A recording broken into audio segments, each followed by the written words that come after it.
Tingog ni. Wait, tingog. Hinay man. Mayong buntag mga kapikas sa pagkabugoy o pagkabuutan. Kinsay nag-ingon niya ang mga magan o pintuan, magtapok lang kung naay handa. Wala ta dire para lang sa litson, pero kung may naay duha ka litson, blessing rana gyud. Ni ata dire kay ang gugma ni Isidoro og Natividad. Kusog pasaway pay signal sa bukid. Karong buntag kita nagkayo sa tungod sa ti mga nag-ingon gugma ang nagbugkos sa pamilya nga nagkahiusa. Kini nga gugma maoy nagpahimutang og pundasyon sa atong pamilya, lig-on, luwas o makalingaw. Tanawa atong mga apuhan. Murag naa pa sa kalendaryo ilang panagdayeg.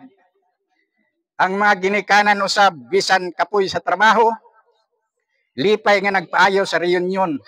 Ug ang mga batanon, murag pildi sa ML, pero daog sa TikTok challenge. Ug unsa may nakapawaw karon? Kitang tanan nagkahiusa bisan pa og nagkabulag-bulag sa mga siyudad, mga barangay, ang uban naa pa sa gikan sa abroad.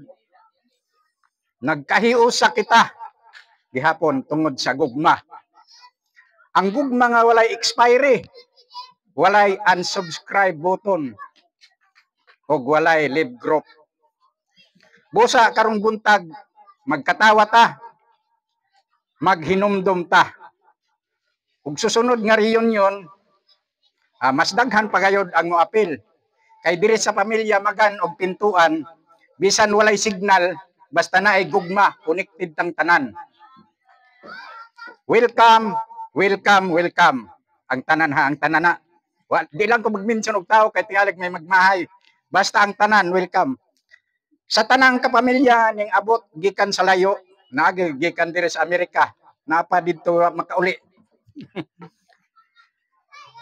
Mga gikan sa nagkalain-laing syudad, gikan sa Manila, naay taga Manila po diri. Naay taga Bukid. Amin man diri to sa mga bukirang barangay. Palihog, pahuway gikan sa inyong mga sapatos o inyong mga hugot time na para masadya o maghiusa kita. Daghang salamat sa inyong pagpakita o pagpadayag nga ang pamilya mao ang atong kusog.